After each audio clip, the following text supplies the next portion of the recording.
Hello, hello. The Oscars are tomorrow. They are at the exact same time as the USA Dominican World Baseball Classic, which is a bit of a disaster for me. But I will just dual TV it, I guess. Um, as you can see by the title, I'm in this video. I'm gonna be ranking the nominees from every of the major categories, top 8 categories. Had a lot of fun with this. First time I've ever watched not only every Best Picture, but um every movie that's nominated for a major category. Got to finish watched about 12, I think, over break, maybe 10 to 12, somewhere in that range over break that I had not, spring break I just had last week, which was at a perfect time. Allowed me to bang out all these movies that I hadn't seen yet. And yeah, I think I'm gonna be doing this every year, hopefully. I had a lot of fun. Like I said, first category I'm talking about is writing in an original screenplay. This is as stacked of a category as there is. And last doesn't mean I really and I like every single movie I'm going to talk about except one um today. And I'll get to that. But Blue Moon I really liked. One Man Show. Talk about Ethan Hawke um in a few minutes. But it was really a one man show. Well paced. I liked that it stayed at the bar. It was kind of like, I don't know if comforting is the right word, but I like that it was just at the single place for the whole movie. Yeah, I think this movie is more an Ethan Hawke show than directing or writing, but still really enjoyed it. Four, It Was an Accident. This is really love this movie. If this category wasn't so stacked, it would be higher. This is an Iranian film. One of my favorite endings of the year. Probably my like top three favorite ending of the year. There was a sequence like the first 30 minutes of it when there's no word said. I mean, just him driving, and I mean, I don't want to, like, I guess, explain the plot. I mean, say what was going on, because I imagine a lot of people haven't seen it, but um from that point on I was locked in for the whole movie, so captivated by it. Like I said, awesome ending, good characters. I think that's why it's four, not higher, as the characters. I think characters are better in these other films above it, but I mean, they are ridiculous movies above it. So three, I have Sinners. I just rewatched Sinners today. Again, I wanted to make sure about my list because there were some things I was unsure about, but not much changed. Sinners is awesome. Ryan Coogler is awesome. Not much more to say. It's slow until it isn't. Another one that's, I mean, for this writing category, I guess, pacing characters. This is probably the second best characters um this year. Think they have 16 Oscar nominations, and I think there's a few more. I think Haley Steinfeld, Jack O'Connell, both could have been nominated. Yeah, Sinners is awesome. Ryan Coogler is awesome, but I'll have plenty of time to talk about Sinners in this video. Two, Marty Supreme, just a Safdie brother, chaotic, keeps me entertained the whole movie. Love every Safdie brother film I've seen. Um, awesome movie. Got to see it in theaters. Wish I could have seen Sinners in theaters. I really should have, but Marty Supreme was pretty awesome. Again, another one I'll have plenty of time to talk about today, or in this video, I should say. Sentimental value is clearly the number one for me in this category. This movie does have the best ending of the year. It has the best soundtrack of the year, the best characters of the year. Um, Cannot say enough good things about it. You will see how much I like this movie throughout this video. Um, yeah. The next category here is writing an adapted screenplay. In fifth, I have Frankenstein. I like Frankenstein. Um, Jacob Elordi was awesome. Definitely a movie I would not have watched if it wasn't nominated. It's not really in my realm. Monsters, the monster was pretty wild guy, pretty interesting guy. Guillermo del Toro is definitely a new Frankenstein. I know somewhat about the story. This was definitely a different approach on it in some ways. Was cool. Clearly the fifth in this category for me though. Fourth Eye Begonia. Begonia, my favorite Yorgos film I've seen. I think I've only seen The Lobster and Killing of a Sacred Deer, and in both of them, I felt like it kind of fizzled out a little bit. Maybe not killing the sacred deer as much, but especially the lobster in like the last 30 minutes. This one I felt was the opposite. Of the last 30 minutes were the best part of the movie. Jesse Plemons did definitely deserve an Oscar nomination.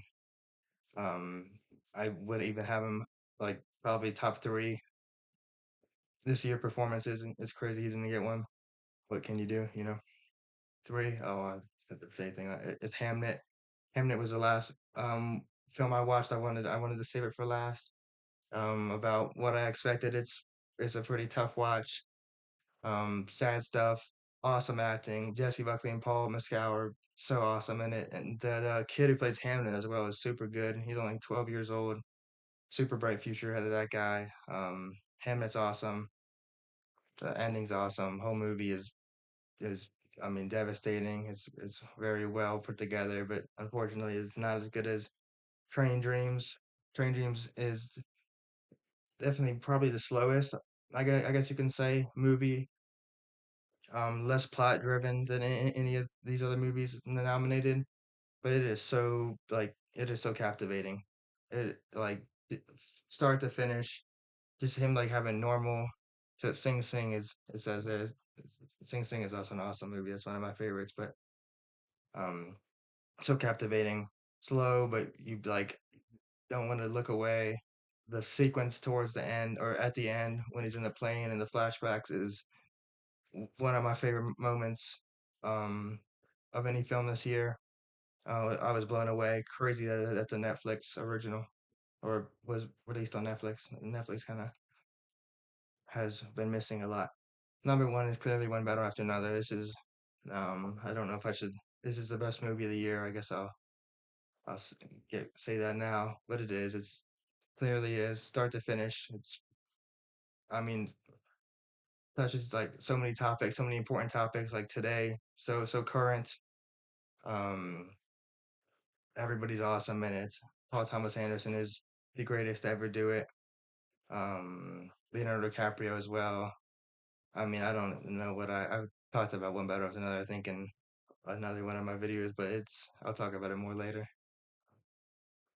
Actor in a supporting role is the next category. Five, Benicio del Toro, one better after another. I just because they're fit does not mean I have anything against it. They're anything against them. Really like Benicio del Toro. I thought he was awesome in this movie for I mean the role that he needed to be. I think the other ones ahead of him had more of a demanding or more of a challenging role, I guess. But yeah, and this is my favorite slide, by the way. This really cool with this design. It's on PowerPoint, by the way. I mean, I guess as you can tell by the thumbnail, graphic design is not my type of thing. But that's not really why I do this. I just want to talk about stuff. Jacob Elordi from Frankenstein is fourth as the monster. We're really impressed. I don't know him from anything other than I haven't seen Saltburn or anything else he's in. No, he has that movie, Wuthering Heights, that isn't doing so well. Um, I've seen Euphoria, but that's not really I guess, a good showcase of his what he can do. It really impressed me. Um, just didn't have enough screen time, I guess, and enough time to be any higher than this for me. Three, I have Delroy Lindo. Really cool, really funny in this movie. Really um, entertaining. Really neat stuff there. Don't have too much to say about him, I guess. Sean Penn as Colonel Lockjaw, probably the most bizarre performance of the year, the weirdest. Um, sounds like he's probably going to win. Wonder if who knows if he'll be in attendance, but this will be his third Oscar if he does win. Awesome career, such a bizarre, ridiculous performance. Not many people could pull this off at all. He was perfect. Um, but my favorite supporting actor was Stellan Skarsgård in Sentimental Value as the dad as Gustav. I love this movie. I thought he was perfect in it. Yeah, this is Sentimental Value YouTube video. Actress in a supporting role is next. Fifth, I have Elle Fanning. Again, I really like the performance. Just compared to her, I mean, it's an honor to be nominated, I'm sure, but compared to her, the people she's up against, I think it would be last for me. as Rachel Kemp in It's a Sentimental Value. Really cool stuff though, and she really impressive. Fourth, Tiana Taylor. Um, Again, really liked it. Just not as strong as the other ones. Tiana Taylor is super cool. Um, so I'm sure she'll be in more serious movies now. Three, Amy Madigan. Sounds like she's gonna win. She's like the runaway favorite to win this category, which I don't really have an issue with. Um, I wouldn't give it to her, obviously, out of three, but it was, I mean, she transformed herself into, I mean, unrecognizable in this movie. I mean, the way, I mean, the expressions she making, I mean, really good stuff. Two, one me Masaku. Hopefully I pronounce it right. I've tried to. I looked over all the names before, but she was sick in this, and in Sinners. Yeah, I don't really know what more to say about that one.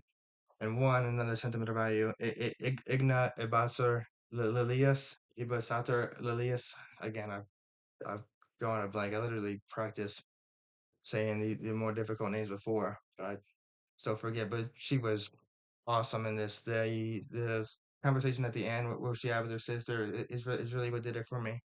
Um, really, I hadn't heard of any of these actors in Sentimental Value other than Elle Fanning, because I mean it's a Norwegian movie. Obviously, I'm not too tapped in with it over there, but she was very good in this. I don't think she'll win. I mean, she almost guaranteed doesn't look like she's gonna win. But if I had a ballot, she would get my vote. Okay, actress in the leading role is next. Fifth, Kate Hudson's Song Sung Blue. So this is definitely a movie I would not have seen if it wasn't nominated for an Oscar. I had no idea what to expect. I knew it was a true story. Did not expect it to get as dark as, especially the first 40 minutes. I was like, kind of like, what am I watching here? Then it got like, I know it's a true story, so it's real stuff. But it got super dark. Kate Hudson was really good, really like hard to watch even at times. It was not what I anticipated at all going into it. Pretty messed up stuff there. Emma Stone for Begonia is four. Emma Stone is probably the my favorite actress ever. She could play any role. Um, she was so perfect in this movie. Did not didn't impress or didn't move me more than the top three here. Three, Rose Byrne. I mentioned that there was one movie that I didn't like earlier. It's this one. Really wasn't for me. Not even because I just couldn't even get like everyone says it's so anxiety inducing, and I couldn't even. I was just like weirded out more than I was like into it. She was obviously really good in it though. If it wasn't for somebody, then she would probably win this category. She'll probably be second in votes. One would think.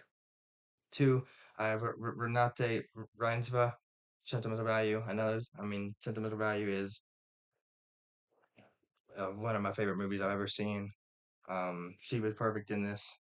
I gotta watch more of her movies. I know she has a few more super popular ones. Um, so impressed. Um, don't really know what more to say. And one, I don't know why some of these fade, but one is Jessie Buckley. She will win. She's won the award already. I mean, she is the biggest lock of um any of these to win. She's won every single award show leading up to it.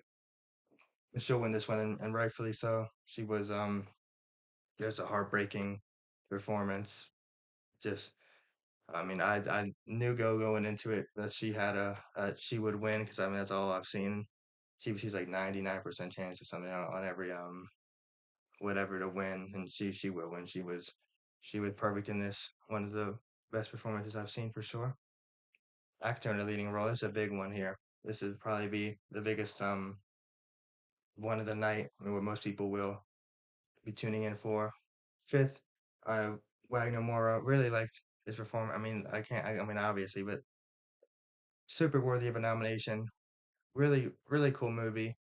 Not as high on it as the other international films that I've talked about, but still a super cool movie. Awesome performance. Really felt of its time. I mean, of the '70s. really good stuff. For Ethan Hawke, this is crazy that this is four because I thought this was like a flawless performance. I It's a one man show. This movie just Ethan Hawke talking for 90 minutes, and I loved it. He, he guess he's like, I mean, it's a true story, but he's supposed to play a guy that is makes jokes and is happy, or comes off as happy, but is suffering on the inside, and I mean, he plays that perfectly. Um, I mean, he's a pretty funny guy. This movie is not what you're supposed to take away, I guess, from it, but he did. He had a few good jokes in there for sure. He perfect. I mean, awesome movie. Any of these guys could win, and I wouldn't have an issue with it. Um, Three is Leonardo DiCaprio. Again, another one that he's not going to win. It doesn't sound like it sounds like it's a two-person race for this one, but I would love for Leo to win. For this, it was more way more comedic um performance than he's probably had before. I mean, there's a Wolf of Wall Street, I guess, is but this was almost majority comedy, and then obviously when he had to get dark, but he was just a stoner, just a neat person here. Two, Michael B. Jordan. Um, he could win. I mean, it actually sounds like he's probably going to win. He could, and I'd be happy for him. He is. I've seen so many of his movies now, and this is by far his best performance. Like plays two characters. I mean, two different characters that you could clearly tell like who's who when they're and plays them so well. Um, yeah, not much to be said about that. One for me is definitely Timothy Chalamet. I want him to win. I think he deserves to win. Don't know if he will win anymore. I really thought he would. When I mean when he won the Golden Globe, right? Yeah, he won that, and I thought he was almost like a guarantee to win. Lately, it's been shifting Michael B. Jordan's way a little bit. I think Timothy delivered a performance of a lifetime here. Whoops. Um, really hope I'll be pulling for him. Not looking good though. This was awesome. He's got a ridiculous resume for being 30 years old. Next category is best directing. Chloe Zhao at five. She is. I mean, Hamnet was awesome. It's just such a stacked category. Couldn't put her higher. Loved Hamnet was loved the shots of the forest, but I just can't have her. I mean, it was such a pretty looking movie, and then the ending was perfect with the play and everything. But I don't know who to put her higher than Just Safdie at four. Um, just I mean, if you never know what to expect with the Marty. I mean, with any of his movies, I guess he's the Safdie brothers aren't a thing. I mean, they disbanded. I guess he was more of the main. I mean, the main pool from the Safdie brothers movies. Or this was most like a more like a Safdie brother movie than whatever the Dwayne Johnson one with Benny Safdie just directed. But yeah, this was awesome. I mean, whatever. That's yeah, awesome stuff. But Joachim Trier, Sentimental Value at three. Um, I love this movie, but I can't have it higher than this. It is, I mean, these top two are absurd. Ryan Coogler have two. Ryan Coogler is one of my favorites. I remember Fruitvale Station was one of the first movies I watched when I was first getting into film, like 2 years ago, 5 years ago, whatever. Um, and yeah, followed him throughout his career. I mean, throughout his career, and this is he could do any genre for sure. This is, I mean, a horror movie, and he nailed it. He's talking about doing a rom-com movie. I saw that would be awesome. Um, yeah, real big Ryan Coogler fan. But it has to be Paul Thomas Anderson. It really does. Um, it has to be. It was Paul Thomas Anderson. I don't think he's ever won an Oscar for directing before, maybe which is insane. The movies he's made and has never won. This has to be the year he wins. All right, now Best Picture. This is the last category I'm going to talk about. Nine, Frankenstein. Like I said, I like Frankenstein. Just I don't think it holds a candle to these other ones. Eight, F1. I really like that one. I mean, Darren and Brad Pitt are both it's such a sick duo. I mean, actors, very cool people. I thought the racing would get repetitive and boring over time. It didn't. It was so exhilarating. There's definitely cliches in there, the romance and like the ending. I mean, like, but I really like that one a lot more than I thought I would.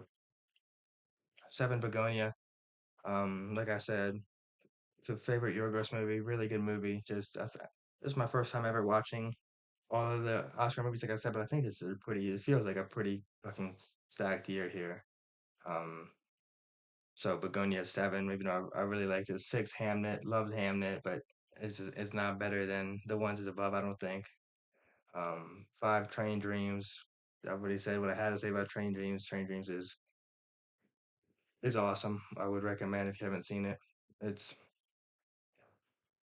it's slow, it's atmospheric, I guess is what I'm looking for. It's more based on the like it's not like crazy plot. It's just a real human, like candid film and with an awesome ending. For Sinners, Sinners could sweep. I mean, there's a possibility Sinners wins everything. Don't think it should, even though Sinners is really good. Um, yeah. 3, Marty Supreme. Already talked about Marty Supreme. Ridiculous chaos, awesome ending, awesome acting, awesome characters, exhilarating. Last 20 minutes, 30 minutes. Really good stuff. 2, sentimental value. Really, really, really considered. Um, putting at the one spot. Just how much I loved it. The ending is one of my favorite endings I've ever seen. But I couldn't do it unfortunately. One Better After Another is the best movie of the year.